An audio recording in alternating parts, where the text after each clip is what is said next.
Kabanata 31. Nang marinig ang kanyang mga sinabi, umalma si Edwin habang tinatapik ang ulo ni Jasper. Kung ganoon, maghintay ka lang saglit. Ipagluluto pa kita ng pagkain. Salamat, Mr. Whitley. Ngumisi si Jasper. Dahil natunaw sa cute ng ngiti ni Jasper, nagmamadaling pumunta si Edwin sa kusina para maghanda pa ng pagkain para sa maliit. Habang siya ay nakaupo sa mesa habang naghihintay ng mas maraming pagkain na ihain, kumuha ng ilang mga larawan si Jasper at ipinadala ito kay Zachary.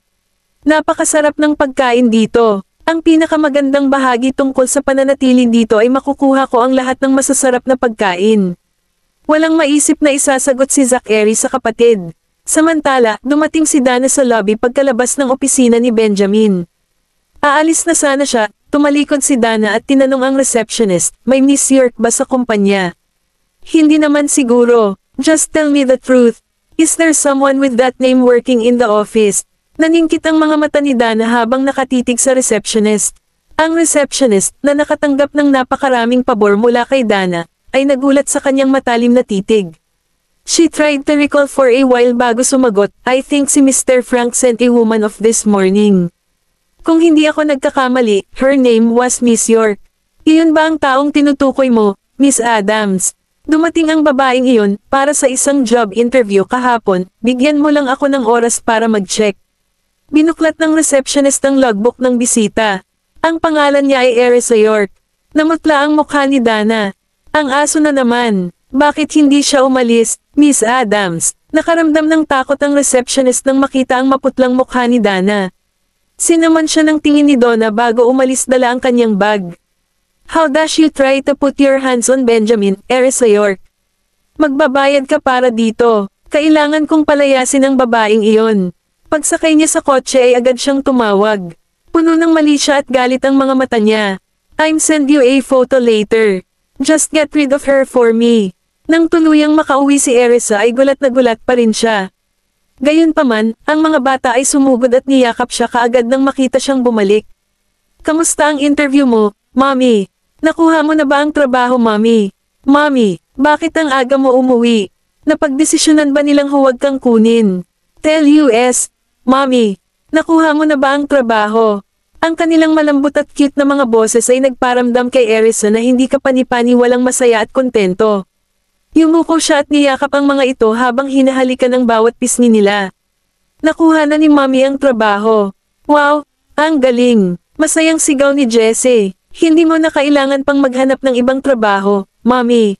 Hinailan ni Erisa si Jessie sa kanyang mga bisig at pinaulanan ng halik ang bata. Masaya ring ngiting-ngiti ang kanyang mga anak sa magandang balita. I know Mommy's the best.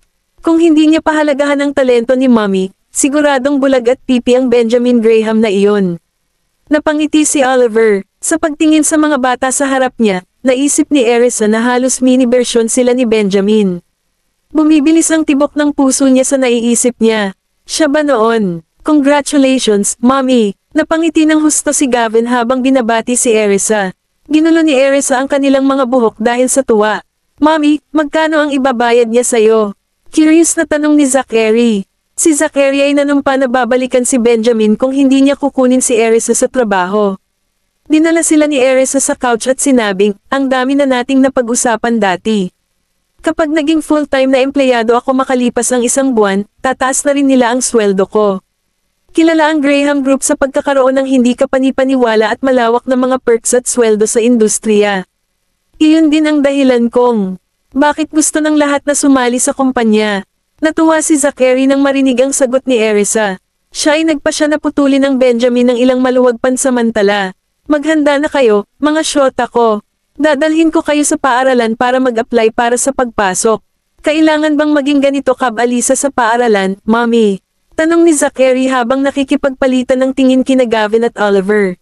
Nais lamang nilang manatili sa bahay at hindi pumasok sa kindergarten. I'm going to work tomorrow. I don't have time to take care of you guys. It doesn't feel safe to leave you guys home untended. Aalagaan namin ang sarili namin, Mommy. Sumandal si Jessie sa kandangga ni Erisa at umarte sa kanya. Ayoko nang pumasok sa school, Mommy. Kabanata 32. Ngumiti si Erisa at pilit na kinurot ang ilong ni Jessie. Maraming maliliit na bata na kasing edad mo sa paaralan. Sigurado akong magiging masaya ito. Dapat kasama mo ang iyong mga kapatid sa paaralan. Susunduan kita pagkatapos ng paaralan, okay? Sa ganoong paraan, hindi ako mag-alala ng husto, at hindi mo ako mamimi sa buong araw, tama ba? Nagpout si Jessie habang lumingon sa kanyang mga kapatid. Alam ng bata na hindi niya kayang kumbansihin ang kanyang ina. Sa wakas, nagsalita si Zachary. Pwede bang ipagpaliban na lang natin ng ilang araw ang plano? Jetlag pa tayo. Napatingin si Erisa sa mga masigla at magugulong bata sa kanyang harapan. Anong pinagkaiba nito? Alam kong lahat kayo ay mature at matinong bata, pero kailangan ninyong pumasok sa paaralan balang araw. Hindi niya maintindihan kung bakit nag-aatubili ang kanyang mga anak na pumasok sa paaralan. Ang mga bata sa paaralan ay isang grupo ng mga whiny baby. Sabi ni Oliver na may tono ng pang-iinis. Natuwa si Erisa sa sinabi ni Oliver. Sinasabi mo na hindi ka na bata. Pinisil niya ang ilong niya ng masuyo. Napangiti si Oliver, pero hindi ako iiyak at gagawa ng gulo tulad nila. Sige, papasok na tayo sa school, Mommy. Sa nakikitang pag-aalala ni Erisa, si Gavin ang unang pumayag sa kanyang kagustuhan. Binigyan siya ni Zachary ng side-eye at nagmamadaling nakipag-bargain kay Erisa. I don't mind going to school, but can we skip kindergarten instead? Tumingin si Erisa sa kanya, fully aware of his intentions. Hindi, lahat kayo ay napakabata pa para sa elementarya. Mag-kindergarten muna kayo. Sa wakas ay sumuko na si Zachary. Fine. Nakangiti si Erisa habang hinahaplos ang kanilang mga ulo. Magpalat ka na, mga bata. Malapit na tayong pumunta doon. Mommy, malapit na silang umalis sa trabaho. Hindi ba pwedeng hapon na lang tayo? Paalala ni Zachary sa kanya. Nilingga ni Erisa ang oras. Halos tanghali na talaga. She laughed and said, tama ka. Muntik ko nang makalimutan yon. Bandang hapon tayo pupunta doon. Pagkatapos gumamit ng banyo, nagsimulang maghanda si Erisa ng tanghalian para sa kanila. Pinalibutan siya ng 4 na anak niya at nagdaldal habang nagluluto siya ng tanghalian para sa kanila. Pagkatapos kumain ay naglinis ng kusina si Erisa at pinatulog ang mga bata. Nang tatawagan na sana niya si Bradley, tumunog ang telepono. Sa kanya galing yon. Nalaman mo na ba, Bradley? No, I couldn't find much. May anak nga si Benjamin, pero mahigpit na binabantayan ang pagkakakilanlan niya. Wala rin siyang personal na litratong lumabas. Ganoon ba? Kumunat ang noo ni Erisa. Ano ang dapat kong gawin kung hindi ko siya makita? Gayunpaman, ngayong nagtatrabaho na siya sa Graham Group, magkakaroon ng maraming pagkakataon na mapalapit kay Benjamin. Sa kasong iyon, posible para sa kanya na subukang kunin ang kanyang DNA para makapagsagawa siya ng paternity test. Gusto lang niyang malaman kung kanya ang anak. Kailangan kong mag-isip ng paraan para magawa iyon. Okay, maaari mo nang simulan ang pagsuri sa ibang bagay sa ngayon. Sumang-ayon si Bradley bago siya naalala ng iba. Boss, may naghahanap sa identity mo. Alam mo ba kung sino ito? Kumunat ang noo ni Erisa. Baka si Benjamin o si Dana. Ito ay ang pamilya Rogers. Ang pamilya Rogers. Natarante si Erisa. Siya ay hindi kailanman nag-cross ang landas o nakipag-ugnayan sa kanila. Nalaman mo ba ang pangalan nila? Hindi ko ma-check kung sino ang eksaktong tao, pero ang senyales ay nanggaling sa kanilang panig. Ang kutob ko ay kinuha sila para gawin ang trabaho, paliwanag ni Bradley. Pagkatapos ng lahat, ang pamilya Rogers ay kilala para sa kanilang makulimlim na negosyo sa Delmars Durbane. Halos lahat ng nightclub at entertainment establishment sa bayan ay pag-aari nila. Mag-ingat ka, boss, paalala ni Bradley sa kanya. Nakuha ko. Sabihan mo ako kung may mahanap ka. Pagkatapos niyang ibaba ang telepono, umupo si Erisa sa tabi ng kanyang kama, malalim ang iniisip. Sino ang mga taong gustong saktan ako? Malaki ang posibilidad na si Dana ang naghuhukay sa aking nakaraan. Kung tutusin, siya ang pangunahing pinaghihinalaan ng babae noon. Sandaling nag-isip si Erisa at nagpasya na siyasatin ang tunay na pagkatao ng anak ni Benjamin. Pumasok si Gavin sa kwarto habang tinitingnan ang address ng bahay ni Benjamin sa kanyang computer. Kabanata 33, Mommy, nagulat si Erisa sa biglaang pagsulpot nito. Ngumiti ito sa kanya at nagtanong, bakit hindi ka pa natutulog? Hindi ako makatulog, Mommy. Pwede ba kitang makasama sandali? Habang sinusulyapan ni Gavin ang screen, nakita niya si Erisa na hinahanap ang address ng kanyang tahanan.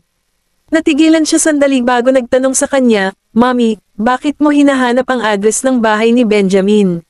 Ginulo niya ang buhok nito at sumagot, may dumating, at kailangan munang mag-imbestiga ni Mommy. Anong mali? Napatingin si Gavin sa kanya. Hindi alam ni Erisa kung paano ito ipapaliwanag sa anak. Sasabihin ko sa iyo kapag nalaman ko na ito, okay. Hinaplos niya ang maliit nitong mukha. Okay, hindi na kita iistorbahin ngayon. Umupo si Gavin sa tabi niya habang abala siya sa kanyang computer. Mabango talaga si Mommy. Nang makita kung gaano kamahal ang kanyang anak sa kanya, ngumiti siya at hinayaan itong manatili sa tabi niya. Matapos niyang mahanap ang address ng tahanan ni Benjamin, nagpasok si Erisa ng isang software. Sa loob ng ilang minuto, natap niya ang home surveillance camera system ni Benjamin. Labis na humanga si Gavin nang makita ang kanyang hindi kapani-paniwalang kakayahan sa pag-hack. Si Mommy ay tila isang makapangyarihan at kamanghamanghang tao. Maingat na binabantayan ni Erisa ang bawat surveillance point sa bahay, lalo na ang dining area. Ito ay isang lugar kung saan ang lahat ng tao sa bahay ay karaniwang lumilitaw araw-araw. Sa sandaling iyon, walang laman ang dining area. Kaya naman, mabilis na nag-scroll paatras si Erisa para tingnan ang nakaraang timeline. Nang makita niya ang figure ng isang maliit na bata, isang babala ang nag-pop up sa kanyang screen. Nagmamadali, lumabas si Erisa sa software, pinutol ang pagsubaybay. Damn it, kung huli na ako ng isang segundo, nalantad na sana ang lokasyon ko. Masyadong tuso si Benjamin. Talagang alerto siya at maingat. Hindi niya alam na nahack talaga ni Zachary ang computer ni Benjamin kagabi. Kaya naman, nasa full vigilant mode na si Benjamin nang nahack niya ang mga surveillance camera ng bahay. Samantala, sa opisina ng CEO sa Graham Group, isasara na sana ni Benjamin ang IP address ng hacker nang bigla itong nawala sa malapit na distrito ng pabahay. Pinaikit niya ang kanyang mga mata sa frustration. Medyo persigido ang taong ito. How dare they infiltrate my house? Ano ang kanilang motibo? Ethan, gusto kong imbestigahan mo ang distrito ng pabahay na ito, kasama ang mga madalas o nananatili sa lugar na ito.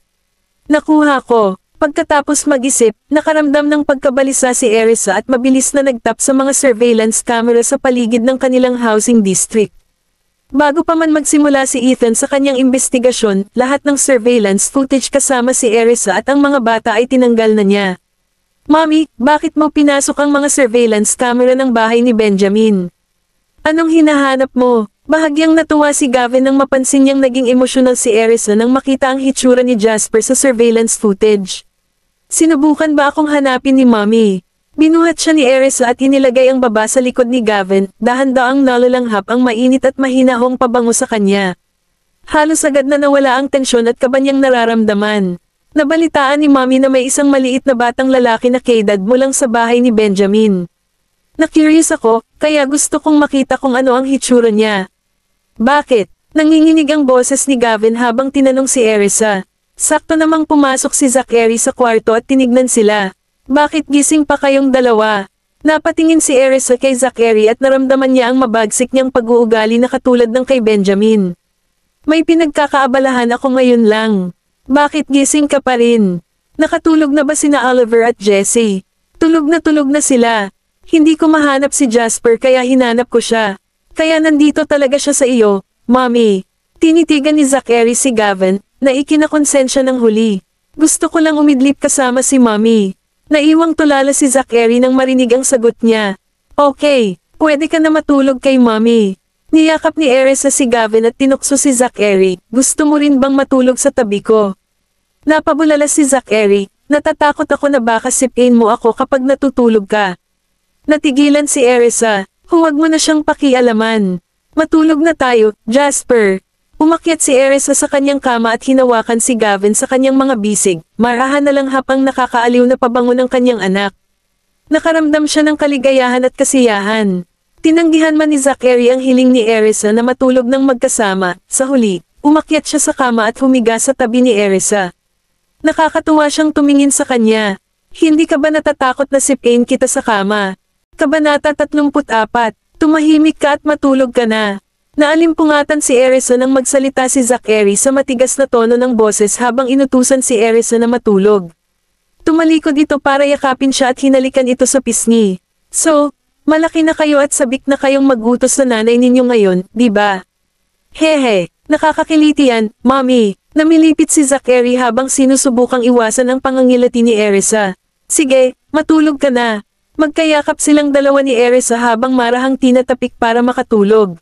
Lumapit si Gavin at ipinulupot ang mga braso sa kanya, naramdaman ang init na nagmumula sa katawan ng kanyang ina. Nang makita ni Zachary ang kalokohan ni Gavin, niyakap ni Zachary si Erisa sabay sulyap kay Gavin. Sumili ang ngiti sa labi niya habang nakatingin sa magkahawig nilang mukha. Tinapik niya ang kanilang mga ulo at ipinikit ang kanyang mga mata.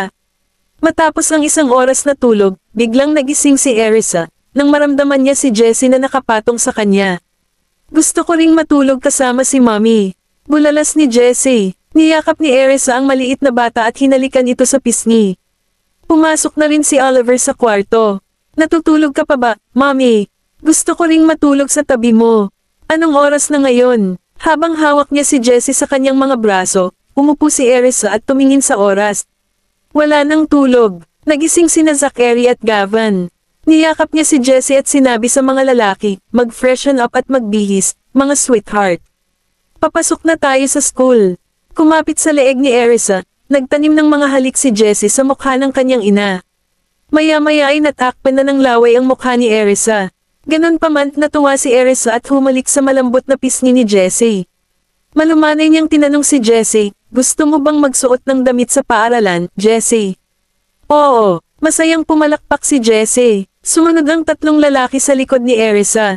Naguguluhan si Gavin. Naguguluhang tumingin siya kina Zachary at Oliver. Lalaki si Jessie, di ba? Bakit siya pinapasuot ni Mommy ng damit? Misteryosong ngumisi si Zachary at bamulong sa tabi niya. Matagal nang gusto ni Mommy ang isang anak na babae, kaya paminsan-minsan ay banibihisan niya si Jessie ng mga damit na pambabae.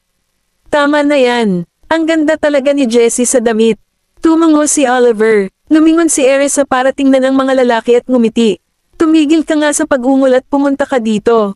Kailangan mong maghugas ng mukha. Darating. Lumapit si Zachary sa kanya.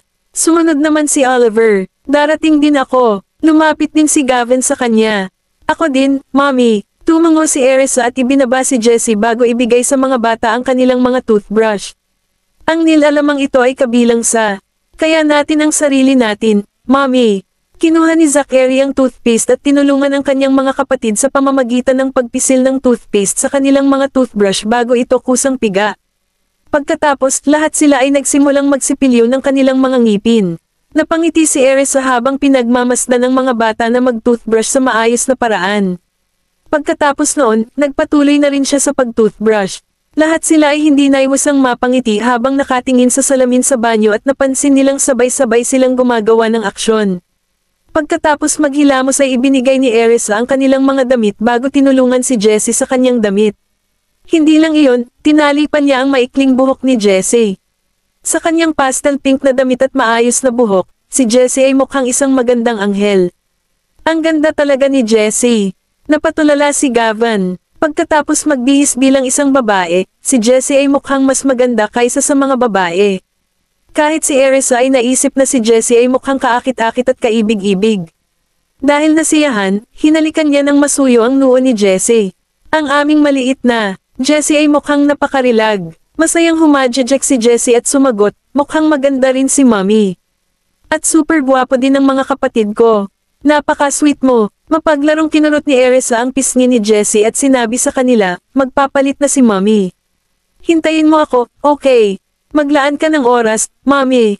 Hindi kami nagmamadali ngayon, nakangiting sagot ni Zachary. Sinulyapan siya ni Erisa at tinukso, aba, matalino ka. Trying to buy time para malay tayo sa admission.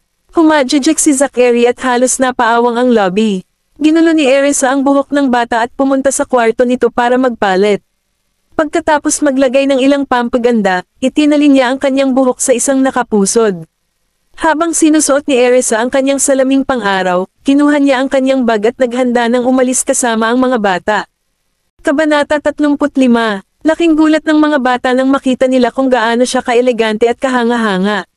Wow! Napakaganda mo, Mommy! Baka sa mukha ni Oliver ang paghanga. Nakatitig lang ako sa magandang mukha ni Mommy buong araw. Pati si Gavin, natulala sa kagandahan ni Erisa. Hindi niya maalis ang mga mata sa mukha nito.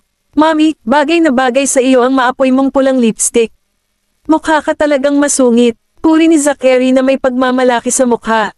Paano ako magiging dasyang, Zachary? Dapat maganda ang tamang salita. Nagtaas ng kilay si Erisa na mayabang. Samantala, lumapit si Jessie kay Erisa at niyakap ang binti nito. Paglabas mo pa lang, maraming lalaking nakatingin sa iyo, Mommy. Haha, gayunpaman, ang dahilan kung bakit kinailangan niyang magpaganda ay hindi para makaakit ng atensyon ng lalaki, kundi para magmukhang dominante, dahil ipapa-enroll niya ang mga bata sa isang prestihiyosong paaralan. Kung si Erisa ay magsusuot ng isang bagay na hindi maganda, hindi siya maaaring magutos ng presensya sa harap ng mga elite. Tere na mga anak, papunta na tayo sa school ngayon. Kinuha ng 4 na bata ang kanyang handbag, susi at high heels. Sa wakas, ang pamilya ng 5 ay nakabihis ng maayos, handa nang bumaba. Pagdating pa lang nila sa ibaba, lahat ay nakatingin sa kanila, hinahangaan ang kanilang kakaibang hitsura at estilo. Gayunpaman, sanay na si Erisa sa mga ogles at titig ng mga nanunood. Mabilis niyang tinawag ang mga bata, huwag na kayong mag-aksaya ng oras. Bilisan mo, mas mabilis akong maglakad kaysa sa kanila na naka-heels. Bakit sila nahuhuli sa akin? Ngumiti si Zachary at mabilis na hinayla ang mga kapatid sa unahan. Ginagawa namin ito para sa imahe mo, Mommy. Kung may gwapong lalaki na lumitaw at nagpakita ng interes sa iyo, mas mabuti para sa amin na lumayo sa iyo. Mapaglarong pinisil ni Erisa ang ilong ni Zachary at sinabing, anong kalokohan ang pinagsasabi mo? Itigil ang sobrang pag-iisip ng mga bagay-bagay. Paano kaya nila naiisip na i-set up ako sa iba? Ngumiti si Gavin sa kanya. Manibiro ka lang ng bafo na ito, Mommy. Natarante si Erisa nang marinig ang biglang pagtawag ni Gavin kay Zachary. Paano mo nagawang bastyusan ng kuya mo? Nag-away ba kayo? Hindi namin ginawa. Umiling si Gavin. Nang makita ni Zachary ang mapang-asar na ekspresyon, tinikom ni Gavin ang kanyang mga labi. Dapat tawagin mo ako sa pangalan ko. Natigilan si Gavin matapos siyang tapikin ni Zachary sa ulo niya. Sino ang nakakaalam, marahil ako ay ipinanganak ng mas maaga kaysa sa kanilang lahat. Dapat ako ang panganay na anak. Napatitig si Gavin kay Zachary. Matapos makitang hindi sila nagtatalo, tumigil si Erisa sa pag-iisip tungkol sa bagay na iyon at inutusan silang magmadali. Gayunpaman, habang papalabas na sila sa main gate, nakita ni Erisa si Ethan sa malapit. Sa isang saglit na gulat, tumalikod siya at hinayla ang 4 na bata sa tabi para magtago. Ay nako, bakit nandito si Ethan? Napatingin si Erisa sa entrance at nakita niyang bahagyang nakabukas ang bintana ng sasakyan sa likod ni Ethan. May nakita siyang figure na nakaupo sa loob ng sasakyan. Benjamin, bakit siya nandito? Sinadya ba niyang pumunta dito, o nagkataon lang? Nalantad na ba tayo? Halos biglang nablangko ang isip ni Erisa. Gulong-gulo siya dahil hindi niya alam kung paano haharapin ang sitwasyon. Anong meron, Mommy? Lahat ng 4 na bata ay tumingin sa kanya na may pagtataka sa mukha. Parang nagtatago sila sa mga manloloko. Siya, sumilip si Erisa upang subaybayan ang sitwasyon at idinagdag, aking boss. Nalaman kaagad ni na Zachary, Oliver, at Gavin na si Benjamin ang tinutukoy niya. Bakit nandito si Daddy? Hinahanap ba niya si Mommy, o nagkataon lang na pumunta siya dito? Mommy, tingnan mo, si Benjamin ba? Yun, habang nakasilip si Jessie, sa halip ay nakita niya si Ethan at napagkamalan niyang si Benjamin. Nagmamadali, hinayla ni Erisa si Jessie pabalik at sinabi sa mahinang boses, hindi siya iyon. Kung lalabas sila ng pasukan, tiyak na mapapansin ni Benjamin ang mga bata. Nagpanik si Erisa, natigilan siya sa biglaang pagsulpot nito. Gayunpaman, napansin ni Ethan si Erisa mula sa malayo at nakilala siya kaagad. Mukhang Miss Sirkion, Mr. Graham. Sa kasamaang palad para kay Erisa, nakita rin siya ni Benjamin. Dito nakatira si Erisa. Nakalimutan mo ba ang anumang maliliit na detalye? Alam ni Ethan ang ibig sabihin ni Benjamin sa kanyang mga salita. Paliwanag niya, nag-fill in si Miss York ng ibang address ng bahay sa kanyang application form. Sinuri ko, at tiyak na wala ito dito. Namilog ang mga mata ni Benjamin at nagutos, dalhin mo siya sa akin ngayon. How dare she fake ang address ng bahay niya? Oo, Mr. Graham. With that, nagmadaling lumapit si Ethan at kumaway kay Erisa. Miss York, napasimangot si Erisa nang makita niya si Ethan na naglalakad palapit sa kanya. Wala siyang choice kundi hayaan ang mga bata na magtago sa isang sulok. Kabanata 36. Naguguluhan, mabilis na nagtago si Zachary sa isang sulok kasama ang kanyang mga kapatid. Gayunpaman, nadapa si Jessie at nahulog sa daan. Gusto nilang tulungan siyang bumangon, ngunit ang papalapit na yabag ni Ethan ay pinilit silang bumalik sa loob. Nang makitang natambas si Jessie, dali-dali siyang tinulungan ni Erisa na makatayo habang inaalis ang alikabok sa kanyang damit. Nasaktan ka ba? Hindi. Kinakabahang sagot ni Jessie habang nagnanakaw ng tingin kay Ethan. Sinira ko lang ba ang trabaho ni Mommy kung nagkataon? Paano kung magalit ang amo niya na may anak na siya at tanggalin siya sa trabaho? Kinurot ni Erisa ang munting mukha ng anak. Hello, Miss York. Oh, hello, Mr. Frank. Ano ang nagdala sa iyo dito? Tumayo si Erisa at casual na bumati pabalik. Kumilos siya na ngayon lang niya nakitang dumaan. Nadaanan lang namin at nagkita kami dito. Sana makausap ka ni Mr. Graham. Nagpatikip ng mata si Jessie habang nakatitig kay Ethan. Phew, buti na lang hindi siya amo ni Mommy. Napansin ni Ethan na ang kaibig-ibig na batang babae na nakatayo sa tabi ni Erisa ay may katanji tanging katangian na para siyang isang magandang manika. Ito ba ang iyong anak, Miss York? Nakangiting tanong ni Ethan. Ah, oo. Anak ko siya, sagot ni Erisa. Alam ni Ethan na may anak ako. Hindi masama ang aminin. Hello, sir. Nakangiting bati ni Jessie. Ang matingkad niyang mga mata at dimples ay kahawig ni Erisa. Agad namang nabighani si Ethan sa cuteness ng batang babae. Oh, napakagandang babae. Hindi niya maiwasang abutin para guluhin ang buhok nito. Napangiti si Erisa sa nakita. Napansin niyang binuksan ni Benjamin ang pinto at lalabas na sana ng sasakyan. Kaya naman, iniwan niya si Jessie sa Ethan at pinuntahan si Benjamin. Hello, little girl. Ako si Ethan. Anong pangalan mo? Lumuhad si Ethan at tinukso si Jessie. Ako si Jessie. Sagot ni Jessie na may malawak na ngiti. Habang ngumisi siya, ipinakita niya ang bakanting espasyo sa kanyang bibig na nananatili sa kanyang mga ngipin sa harapan. Masyadong cute na sang tanawin para mahawakan ni Ethan. Muli, buong pagmamahal niyang tinapik ang ulo nito. Jessie, dito ka ba nakatira sa mommy mo? Oo, tumango si Jessie na may kumikinang na mga mata. Nandito rin ba ang daddy mo kasama mo? Walang pusong tanong ni Ethan. The very next moment, he realized that he was asked an inappropriate question as Erisa was considered a single mom. Nagsimula siyang magkunzi ng tingin kay Jessie dahil alam niya ang kanyang pagkakamali. Gayunpaman, tila hindi nababagabag si Jessie sa kanyang tanong. Wala akong daddy. Pasensya na po. Hindi ko sinasadya. Nang hihinayang, tinapik niya ito sa ulo. Sinulyapan ang kanyang nagigilty na tingin, kinuha ni Jessie ang isang candy mula sa kanyang bulsa. Para sa iyo ang candy na ito, Ginoo. Nagulat si Ethan dahil hindi niya inaasahan na ganito pala siya kabait sa kanya. Salamat. You are welcome. Napasimangot si Jessie na nakatagilid ang ulo. Mister, dahil kinuha mo ang aking candy, dapat mong aipangako sa akin na aalagaan ko si Mommy sa kumpanya at huwag hayaang may mga api sa kanya. Natigilan si Ethan. Nakaaantig na pag-aalala niya sa kanyang ina sa murang edad na ito. Huwag kang mag-alala. Walang mambubuli sa Mommy mo sa kumpanya. Salamat, Ginoo. Ngumisi siya. Samantala, nakatitig si Erisa kay Benjamin na papababa sa sasakyan. Habang nakatayo siya ng tuwid, nagbigay siya ng marangal na aura at agad na nakaagaw ng atensyon ng mga tao. Sa sobrang kaba ni Erisa naramdaman niya ang pagbilis ng tibok ng puso niya nang magtama ang tingin niya. Hindi kailangang matakot sa kanya. Hindi niya maaaring malaman na siya ang ama ng aking anak. Kung hindi, matagal na niya akong hinarap. Nagkataon lang, Mr. Graham. Nandito ka ba para sa ilang negosyo? Lumapit si Erisa at huminto ng ilang hakbang ang layo sa kanya. Pinagmamasdan niya ang kaakit-akit na katangian ni Benjamin sa likod ng kanyang salaming pang-araw. Nakatayo si Benjamin sa may pintuan ng kotse, na may suot na demanding presence. Tamang-tama, ang isang ipinanganak na hari na tulad niya ay nagawang hayaan ang sino man na kusang loob na sumunod sa kanya sa isang sulyap lamang. Bakas sa kanyang mga mata ang isang bakas ng pagkagulat nang makita ang kanyang kasuotan, na mas casual kumpara sa blouse na isinuot nito sa kanyang panayam. Kabanata 37. Bumilis ang tibok ng puso ni Erisa nang maramdaman niya ang tingin nito sa kanya mula ulo hanggang paa. Nagtaas baba si Benjamin, sinenyasan siyang pumasok sa kotse. Natarante siyang nagtanong, may problema ba, Mr. Graham? Sa kotse natin pag-uusapan, sabi ni Benjamin sa malalim na boses habang diretsyong nakatingin sa kanya. Matalim ang titig nito na kahit ang sunglasses na suot nito ay hindi nakaharang sa agresibong titig nito.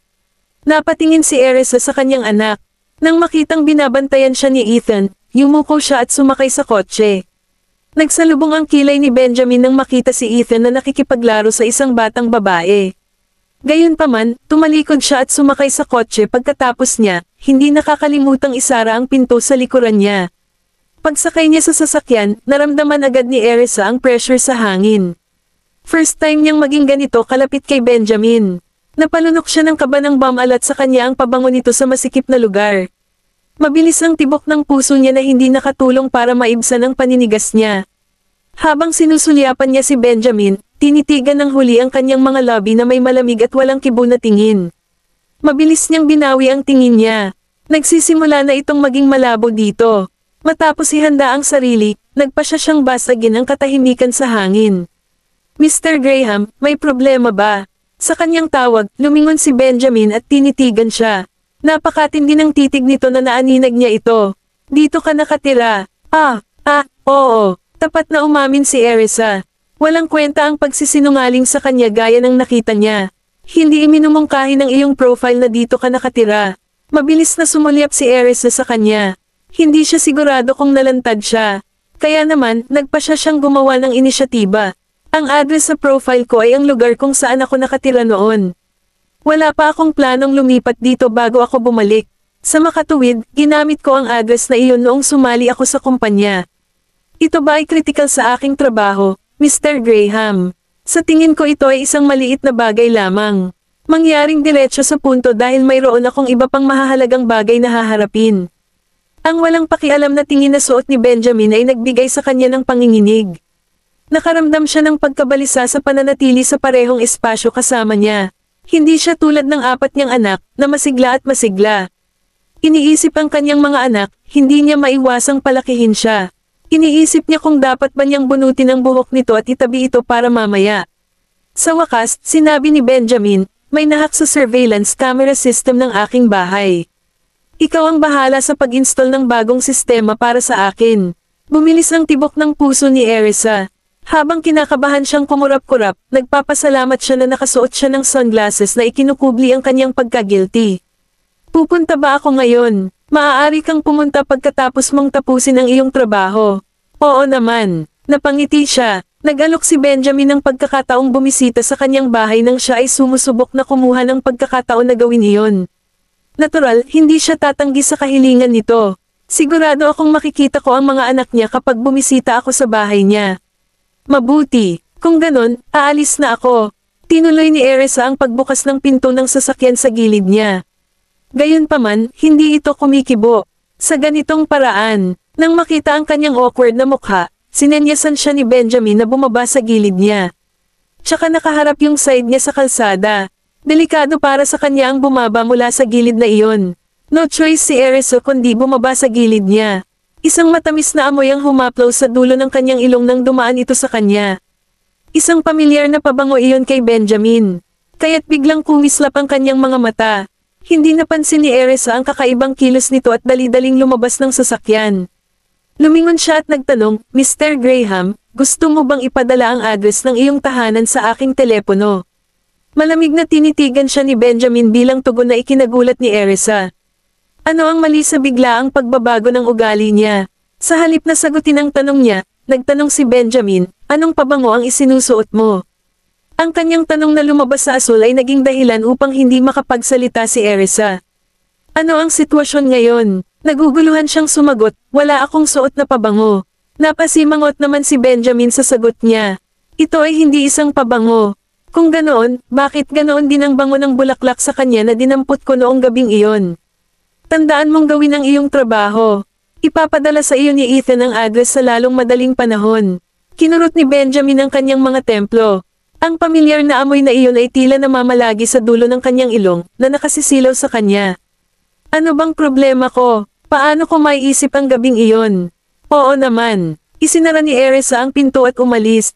Hindi inalis ni Benjamin ang tingin sa kanya nang umalis ito, na nakadikit ang mga kilay nito. Kabanata 38.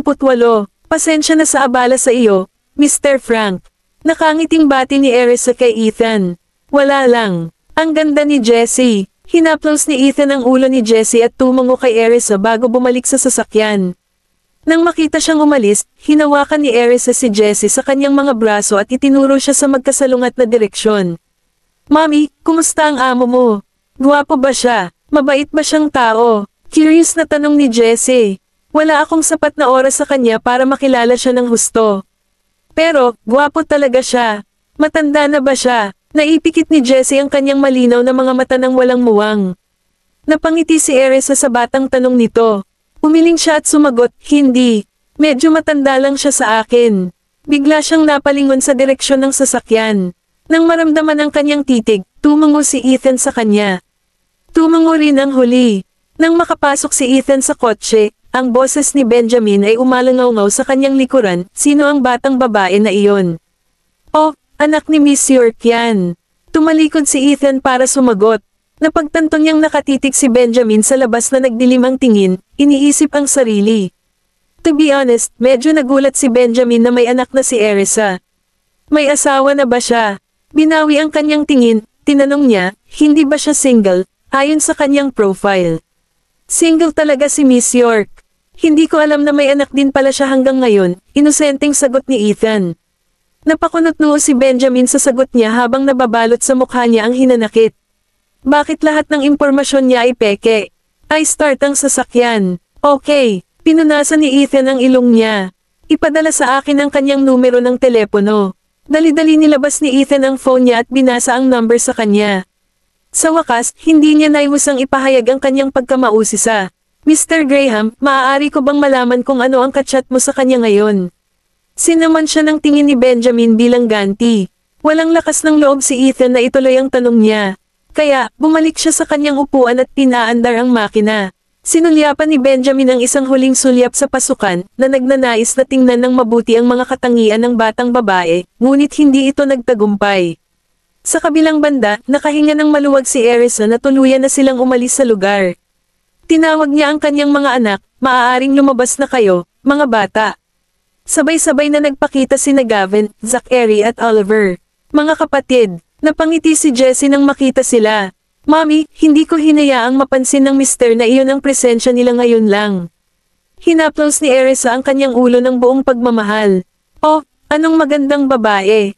Napangisi si Jessie sa papuri niya. Mami, wala na ba sila? Mabilis na sumulyap si Zachary sa labas.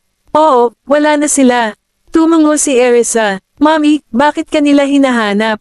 Seryoso siyang tinitigan ni Gavin. Medyo kinilig si Erisa sa tanong niya. Naalala niya ang kakaibang ugali ni Benjamin ngayon.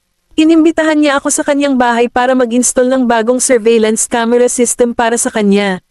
Ngayon lang ba napagtanto ni Benjamin kung sino ako? Kung ginawa niya, sinusubukan ba niya akong subukan sa pamamagitan ng pag-imbita sa akin sa kanyang bahay? Nakakatakot na tao, sabay liwanag ng mata ni Oliver. Nang malapit na siyang mag-voice out, natakpan ni Zachary ang kanyang bibig nang hindi nagtagal. Tiningnan sila ni Erisa ng kakaiba. Anong ginagawa niyo? Wala naman po, Mami. Ngumiti ng mali si Zachary. Nilalaro ko lang si Oliver. Inis na tingin ni Oliver kay Zachary habang malapit na siyang mawalan ng hininga. Bilang ganti, sinaman siya ni Zachary ng masamang tingin, hudyat na tumahimik siya. Binitawan lang niya si Oliver sabay tango ng huli bilang sagot.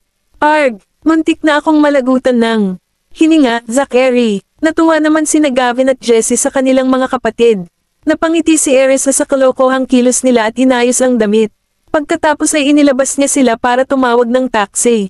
Sige, kailangan na nating pumasok sa school. Mahigpit na sinundan siya ng 4 na bata, na nakakaakit ng tingin mula sa mga residente. Maging ang security guard ay nawala ng malay habang nakatitig sa kanilang 5, nakalimutang bigyan ng entry permit ang mga paparating na sasakyan. Umalangaw-ngaw sa hangin ang mga inis na busina para hilahin ang gwardya pabalik sa kanyang katinoan. Laming-galinga si Erisa at sabay silang pumunta ng school sakay ng taxi. Nagplano silang maglakad sa kanilang sarili sa paaralan noong una. Gayunpaman, ang biglaang pagdating ni Benjamin ay nag-aksaya ng ilang oras. Sa makatuwid, maaari lamang silang maglakbay sa paaralan sa pamamagitan ng kotse upang makarating sa oras. Kabanata 39. Nakatanggap ng mensahe si Erisa sa sasakyan. Kinuha niya ang kanyang telepono at napagtantong bagong numero iyon. Sumulat ang mensahe, ang tirahan ng Graham. Ang numero ay hindi ang ginamit ni Ethan para makipag-ugnayan sa kanya. Ito kaya ang isa pa niyang numero. Sagot niya, Roger na. Napataas naman ng kilay si Benjamin sa sagot nito. Tinitigan niya ang dalawang salita ng may pananabik. Bumalik sa Yaleview, utos niya. Sumulyap sa kanya sa rearview mirror, ipinaalala ni Ethan, Mr. Graham, may dapat kang dumalo na meeting mamayang alas 4. Baguhin ang petsa. Napansin ni Ethan ang tono ng pag-uutos sa boses ni Benjamin, na wala nang saysay na makipagtalo pa sa kanya. Kumunat ang noo niya at iniba ang direksyon sa junction, patungo sa Yaleview. Samantala, dumating na si Erisa sa paaralan kasama ang 4 na bata. Pagkatapos magparehistro sa pasukan, pinangunahan ng security guard ang kanilang daan papasok sa paaralan habang nalilitong tingin sa mga bata. Bakit parang pamilyar ako sa kanila? Napansin ni Gavin ang titig at tinapunan siya ng matalim na tingin. Agad nitong tinakat ang gwardya dahilan para mabilis niyang iwas ang tingin. Kilala ka niya? Tanong ni Zachary sa malambing na boses. Estudyante din ako dito. Nagulat si Zachary at naisip si Jasper. Nandito din ba si Jasper? Hindi sa tingin ko. Napatingin si Gavin kay Zachary. Matagal na rin simula noong huli akong pumasok sa paaralan. Ang sagot niya ay napatulala kay Zachary. Wow! Kaya hindi rin fan ng school si Gavin. Kinapa ni Oliver ang kanyang leeg at narinig ang kanilang usapan. Ayaw mo ring pumasok sa paaralan. Ang kanyang malakas na boses ay nag-imbita ng kanilang mga titig ng sabay-sabay. Sino ba naman ang ayaw sa school? Narinig siya ni Erisa at lumingon sa kanila. Mabilis na nag-react ang 3 sabay ngiti sa kanya. Mommy, mahal namin ang paaralan. Mommy, ang ganda dito. Gusto ko ang kapaligiran ng paaralang ito. Ngumisi si Oliver. Tumawa si Erisa at hinawakan ang kamay ni Jesse. Sure enough, ang ganda ng environment dito. Pagkatapos ng lahat, ito ang pinakamahusay na paaralan sa Delmore. Pinagmasdan niyang mabuti ang paligid at nasisiyahan siya sa paligid. Nagtataka rin ang 4 na bata na nakatingin sa paligid. Namangha sila sa makapigil hiningang lunti ang tanawin ng paaralan. Mommy, napakaraming bulaklak sa paligid. Nahadjap ng mata ni Jesse ang mga makukulay na bulaklak. Nakahinga ng maluwag si Erisa na mahilig sa lugar ang kanyang mga anak. Pagdating nila sa opisina ng punong guro, bumangon si Robert William, ang principal, at malugod silang binati. Ipinaalam na sa kanya ni Erisa ang kanilang pagdating noon. Ikinagagalak kong makilala ka, Mr. William. Ako si Erisa York. Hinubad ni Erisa ang suot na sunglasses at sinalubong siya ng nakangiti. Maligayang pagdating, maligayang pagdating. Sigurado akong may profile kanila kanina. Huwag mag-atubiling subukan ang anumang bagay kung kinakailangan. Hinayla ni Erisa ang kanyang mga anak sa harapan ni Robert. Binasa ko ang profile nila. Lahat sila ay mahuhusay na estudyante. Ngumiti naman si Robert sa kanya at sinulyapan ang 4 na bata. Nang makita niya ang 3 magkakahawig na mukha, hindi banggitin ang isa pang maliit na batang babae na magkamukha rin, medyo natarante siya. Ito, magandang umaga, Mr. William. Naguguluhan, sabay boses ni Gavin. Nauna siyang humakbang nakatalikod kay Erisa at tinitigan ng tingin si Robert na nagpapahiwatig na iwasan niyang magsalita ng sobra. Natural, nabigla si Robert nang makita niyang binibigkas siya ni Gavin para tumahimik. Napansin ni Erisa ang natatarantang tingin ni Robert. Agad siyang natense dahil nag-aalala siyang tinakat siya ng kanyang mga anak. Mr. William, may problema ba sa kanila? Sa wakas ay bumalik sa katinoan si Robert sa tawag ni Erisa. Nang makita ang kinakabahang itsura ni Gavin, natarante siya at the same time. Naaalala ko ang batang ito mula sa pamilya Graham. Kung tutusin, binigyan niya ako ng malalim na impresyon habang dinala siya ni Mr. Graham dito ng personal noong huling pagkakataon. At saka, hindi nagkakamali dahil hawig na hawig niya si Mr. Graham. Mr. William. Tinawagan ni Erisa na walang kasiguraduhan, sa kaloob-looban niya ay natatakot siyang tumanggi sa kanyang mga anak. Oh, so quadruplets sila. Ibinalik ni Robert ang tingin sa kanya at itinago ang pagkataranta. Kabanata 4 na po. Oo, tama iyan. Nakangiting sagot ni Erisa. May isa pa, actually. Ang ganda nila. Puri ni Robert. Greetings, Mr. William. Bati ni Zachary at Oliver. Ang kanilang kaibig-ibig na boses ng sanggol ay nanalo sa pagmamahal ng lahat ng sabay-sabay, hindi pa banggitin ang kanilang pagiging magalang. Pagbati, Mr. William. Sinundan din sila ni Jesse. Mas cute pa ang boses niya kaysa sa iba. Oh, hello. Sa sobrang pagmamahal ni Robert sa kanila ay hindi niya napigil ang mapangiti. Kaya, Mr. William, kailangan ba nilang dumaan sa anumang mga pagsubok? Hindi na kailangan, punan mo lang ang registration form. May napagtanto si Robert nang matapos niya ang kanyang mga salita. Gayunpaman, ang matalim na titig ni Gavin ay nagbigay daan sa kanya upang lumunin muli ang kanyang pagkalito. Kaya naman, nagpatuloy siya at ibinigay ang mga form kay Erisa. Salamat, sagot ni Erisa. Bahala ka, isang karangalan namin na maging estudyante namin ang iyong mga anak. Ngumisi siya. Naramdaman ni Erisa ang hindi maipaliwanag na kakaibang pakiramdam, ngunit hindi niya ito hinarap at nagpatuloy sa pagpuno sa mga form. Mommy, kami na lang po ba ang mag-fill up ng forms? Sumunod sa kanya sina Zachary at Oliver. Gagawin ko ito dahil may ilang impormasyon na hindi mo alam. Maghintay lang ng masunurin ay gagawin, kayong lahat.